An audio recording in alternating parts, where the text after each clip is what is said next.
quarter. 8 for 8. Clark weaving her way. Get back into this game. It's going to be grabbing. Nobody was ever supposed to say this out loud. Not on camera. Not in a press room. Not in the middle of an international tournament where every word echoes across the basketball world. But in San Juan, Puerto Rico, during the 2026 FIBA World Cup qualifiers, something shifted. And once it did, there was no putting it back. What had been whispered quietly behind closed doors for months suddenly spilled into the open. A coach stepped away. A new voice took control. Rotations changed. Energy changed. And with it, the entire identity of Team USA transformed in real time. At the center of it all stood Caitlin Clark, no longer a piece in the system, but the system itself. The same player who had been watching from the sidelines at tip-off was suddenly dictating every possession, bending defenses, and turning a structured offense into something unstoppable. And the most unsettling part? It raised a question nobody inside that program seemed ready to answer. Had the system been holding her back all along? To understand why this moment felt so explosive, you have to go back months earlier, to a quiet training facility in Durham, North Carolina. This wasn't hype, and it wasn't spectacle. This was where the future of USA basketball was being constructed. Caitlin Clark arrived not as a college superstar anymore, not as a viral sensation, but as part of the next Olympic cycle, a system designed to dominate the world. The coaching staff was stacked with experience, credibility, and deep ties to the professional game. On paper, it looked flawless. But beneath that surface, there were layers. History between coaches and players, past seasons, prior decisions that couldn't simply be erased. And Clark herself wasn't walking in untouched. She was coming off a brutal stretch, injuries that had sidelined her for most of the previous year, forcing her to rebuild not just her body, but her rhythm, her timing, her trust in her own movement. There were real doubts. Could she still be that player? Could she still take over games the way she once did? Inside that gym, the answers started to emerge quietly. Her movement sharpened. Her confidence returned. The explosiveness that defined her game began to show again. But what wasn't visible, what wouldn't reveal itself until the games actually mattered, was how she would be used when the lights came on. Because talent alone isn't enough at that level. It never is. It's about how the system allows that talent to exist. When the tournament began in Puerto Rico, the anticipation was unlike anything women's basketball had seen at this stage. This wasn't just another qualifying event. This was the debut of a new era. Caitlin Clark, Angel Reese, Paige Buchers, names that had already reshaped the sport before even stepping onto the senior international stage together. The attention was massive. The expectations were even bigger. And then, almost immediately, everything felt off. The system that took the floor in those opening games was rigid, calculated, almost mechanical. Rotations came in waves, entire lineups swapping in and out regardless of rhythm, regardless of momentum. And right there, in the middle of it, was the decision that ignited everything. Caitlin Clark was not starting. The most electric player in the sport, the one fans had come across the world to see, was opening games from the bench. It wasn't just surprising. It was jarring. And yet, when she entered, she delivered exactly what everyone expected, and more. She didn't just score. She didn't just pass. She changed everything. The pace accelerated. The spacing expanded. The offense came alive in a way that simply didn't exist without her. And still, the structure around her didn't change. That's when the tension started to build. Not inside one game, but across the entire basketball world watching it unfold. Because the question became impossible to ignore. If she was clearly the most impactful player on the floor, why was she being limited within a system that refused to adjust? Then came the moment that changed everything, but not in the way anyone expected. The head coach stepped away. Officially, it was planned. Procedural. A scheduling overlap with college responsibilities. Nothing unusual. Nothing controversial. At least, that's how it was framed. But what happened next made that explanation feel incomplete. The instant the interim coach took over, the team looked different. Not slightly different, completely different. The rigid rotations disappeared. The predetermined hierarchy vanished. In its place came something far more dangerous, A system built on production, on rhythm, on who was actually impacting the game in real time. And almost immediately, that system began to orbit around Caitlin Clark. The shift wasn't subtle. It was undeniable.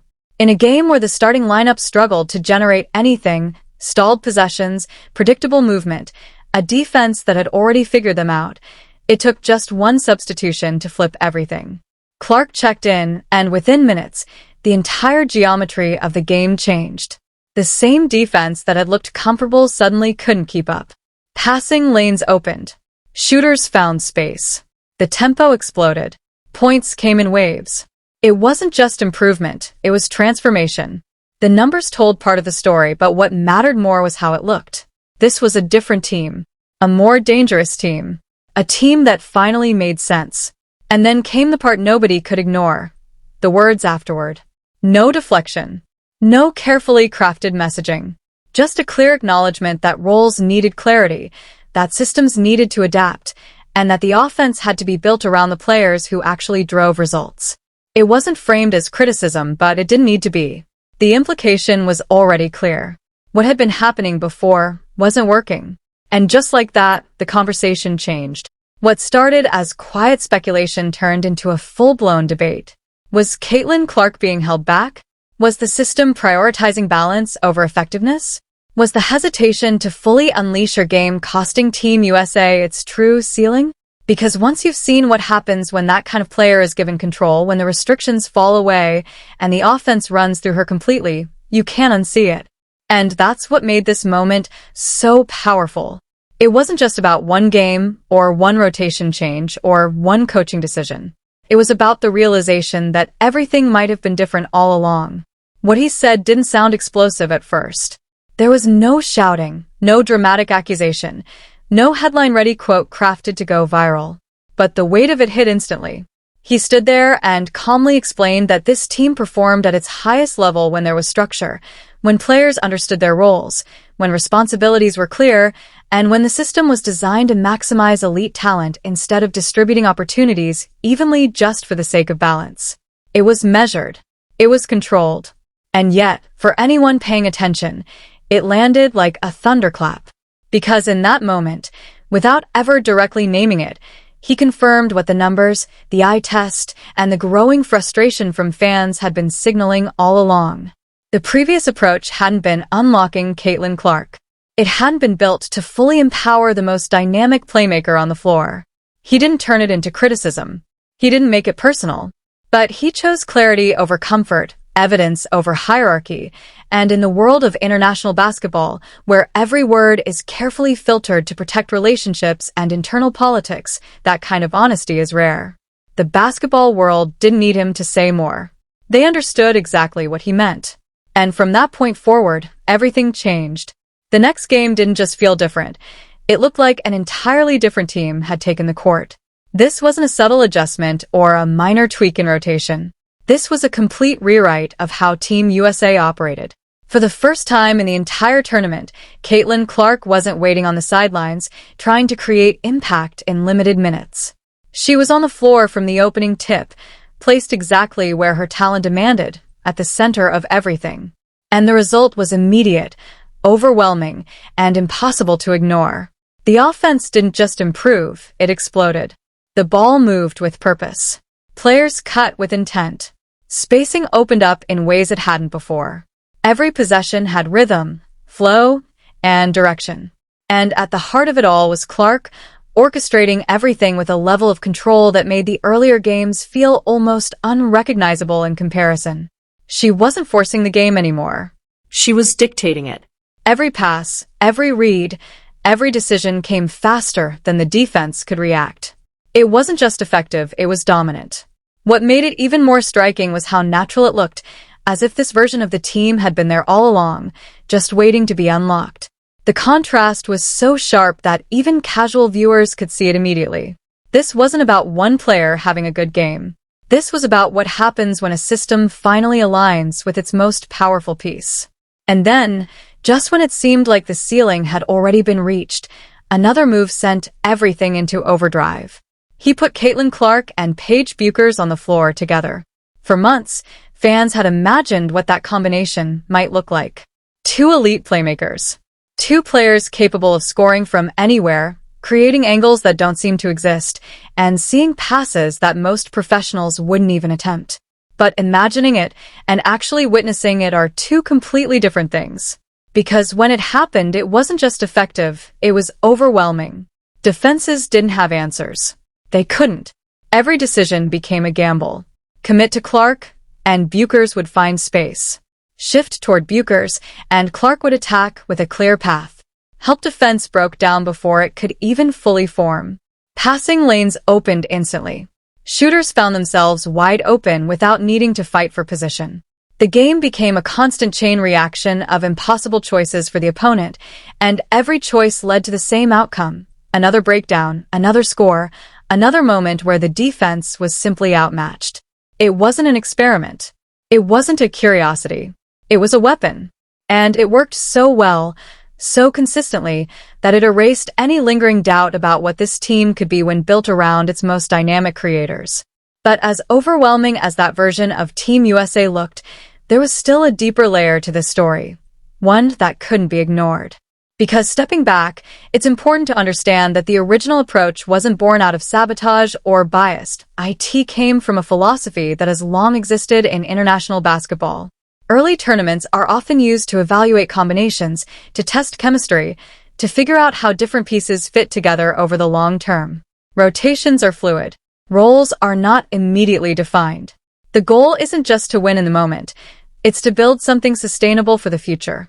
And in theory, that approach makes sense. The roster was filled with players from different systems, different teams, different styles of play. There was no shared foundation yet, no established rhythm. Creating balance, spreading opportunities, and observing how players functioned in different combinations was a logical way to start building toward something bigger. But theory and reality don't always align. Because while the philosophy may have been sound, the results told a different story. On the court, there was a visible gap between what the system was producing and what it could have been producing. And that gap became impossible to ignore once the adjustments were made. That's where the real tension lies. Two coaching approaches. Same roster. Same tournament. Completely different outcomes. One prioritized balance, evaluation, and long-term structure, but limited the immediate impact of its most powerful player. The other prioritized production, clarity, and real-time performance, and unlocked a level of dominance that changed the entire trajectory of the team. And as this played out, the reaction outside the team took on a life of its own. Fans didn't just question the decisions, they exploded over them.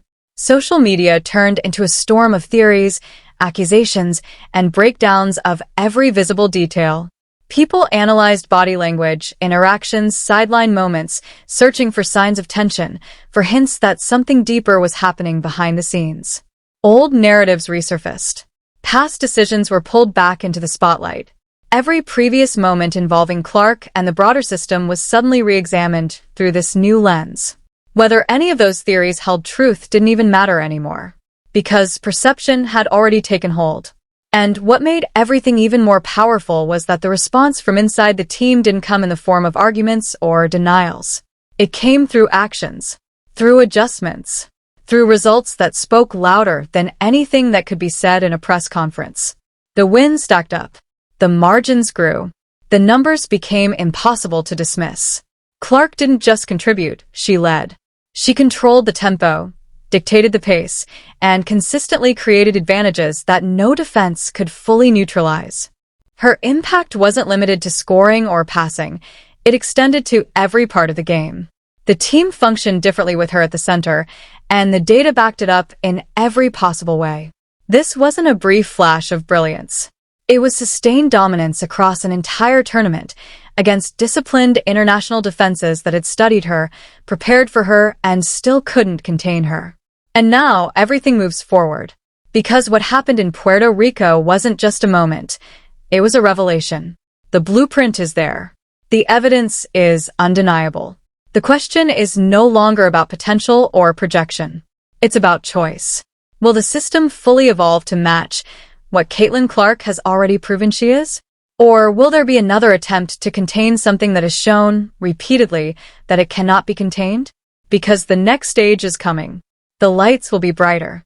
The pressure will be higher. And there will be no room left for hesitation. If Puerto Rico was the warning, then what comes next won't just test the players, it will test the philosophy itself. And when that moment arrives, when everything is on the line and the entire basketball world is watching, one question will define it all. Who's willing to fully embrace the truth, and who's still trying to hold it back? The fallout didn't end when the final buzzer sounded in San Juan. If anything, that was where the real story began.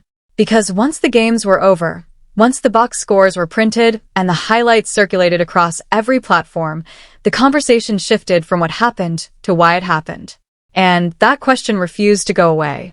Inside Team USA, the tone had clearly changed. The locker room, by all visible accounts, looked more settled, more defined, more certain of itself. Roles that had once felt fluid, almost experimental, were now sharper, more intentional. There was a hierarchy forming, not one based on reputation or past accolades, but on what had actually worked when the pressure was on. And at the center of that hierarchy was Caitlin Clark. But what made this situation so compelling, so impossible to ignore, was that it didn't come from a dramatic confrontation or a public disagreement. It came from contrast. Pure, undeniable contrast. Two systems. Two approaches. One roster. And only one of them had unlocked something that looked unstoppable. Behind closed doors, the implications of that contrast were impossible for the coaching staff to ignore. Because this wasn't just about one player thriving. This was about how the entire team functioned when built around a specific kind of gravity, Clark's gravity. The way defenses reacted to her presence alone changed everything. Opponents weren't just guarding her. They were anticipating her, shading toward her, adjusting their entire structure before she even made a move. And that kind of attention creates opportunities that ripple across every possession. Suddenly, players who had struggled to find space earlier in the tournament were getting clean looks. Bigs were receiving the ball in positions where they could actually operate. Shooters were catching in rhythm instead of forcing contested attempts late in the shot clock. It wasn't random. It was systemic. And it all traced back to one decision: putting the ball in Clark's hands and letting the offense run through her completely. What made it even more striking was how quickly it all came together. There was no long adjustment period. No gradual improvement. The transformation was immediate, almost as if the team had been waiting for permission to play this way all along. And that raised a deeper, more uncomfortable question within the program itself. If it worked this well, this quickly, why wasn't it the plan from the start? That question didn't need to be asked out loud.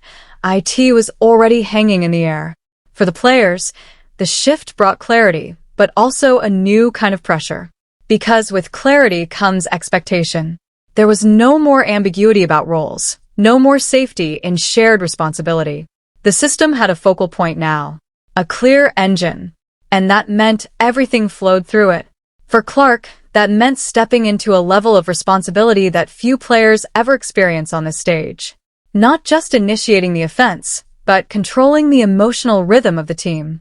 Knowing when to push, when to slow down, when to create, and when to trust others to finish. It's one thing to be talented. It's another to carry that level of control in an environment where every possession is magnified. And she didn't just handle it. She embraced it. What stood out wasn't just the production, it was the command. The way she directed traffic, the way she manipulated defenders with subtle shifts in pace, the way she seemed to see plays unfolding seconds before they actually happened. This wasn't improvisation. It was orchestration. And the rest of the team responded to it. That's what made the Clark-Buchers pairing even more dangerous as the tournament progressed. Because it wasn't just about having two elite players on the floor, it was about how seamlessly they complemented each other. There was no hesitation, no confusion about who should control the moment. They read each other instinctively, alternating between creator and finisher in a way that made the offense feel fluid, unpredictable, and nearly impossible to scheme against. Defenses tried everything, switching, trapping, collapsing the paint, but nothing held for long. Because every adjustment created a new vulnerability, and Team USA was now equipped to exploit it instantly. But while the on-court evolution was undeniable, The conversation off the court continued to grow louder. Analysts began revisiting earlier decisions with a more critical lens. Not in a reactionary way, but in a way that acknowledged how much had changed once the system shifted. The idea of balance started to feel less like a strength and more like a limitation when applied too rigidly. Because at the highest level of basketball, balance doesn't always win games. Sometimes it dilutes impact. And that's where the philosophical divide became impossible to ignore. Was the goal to build a system where everyone contributed equally, or to build one that maximized the players who could tilt the game the most? That's not an easy question to answer, especially in a program like Team USA, where the roster is filled with elite talent at every position. But San Juan provided something rare, real evidence under real conditions. And that evidence leaned heavily in one direction. As the team now looks ahead to the next stage, the stakes are no longer theoretical. The World Cup in Berlin isn't a testing ground. It's not a space for experimentation or extended evaluation. It's where everything crystallizes. Every decision becomes final. Every role becomes defined. Every weakness is exposed. And that's what makes what happened in Puerto Rico so significant. Because it didn't just reveal what Team USA could be. It forced them to confront what they have to be if they want to dominate. There's no going back to uncertainty now. No returning to a system that leaves its most powerful weapon partially untapped. The standard has been set, not by expectation, but by performance. And everyone inside that program knows it.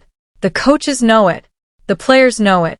And perhaps most importantly, the rest of the world knows it too. Because opponents are watching, studying, preparing. They've seen what happens when Caitlin Clark is fully unleashed within a system built around her strengths. They've seen how quickly a game can spiral out of control when she's dictating pace and creating advantages across every possession. And they're already trying to figure out how to stop it. But that's the challenge. Because stopping something like that isn't just about defense, it's about disrupting the entire structure that makes it possible. And that's incredibly difficult to do when that structure is built on speed, spacing, and decision-making at a level that few teams can match. So now, everything builds toward what comes next. Berlin isn't just another tournament. It's the proving ground for everything that was revealed in San Juan. It's where philosophy meets reality, where preparation meets pressure, and where there's no room left for hesitation or second-guessing. And when that moment comes, when the lights are at their brightest and every possession carries weight, the question won't be about potential anymore. It will be about commitment. Commitment to the system that works. Commitment to the players who elevate it. Commitment to the truth that was exposed when no one expected it to be. Because if Puerto Rico showed what this team can become, Berlin will decide whether they're willing to fully embrace it, or whether, when it matters most, they hesitate. And in a game played at this level, hesitation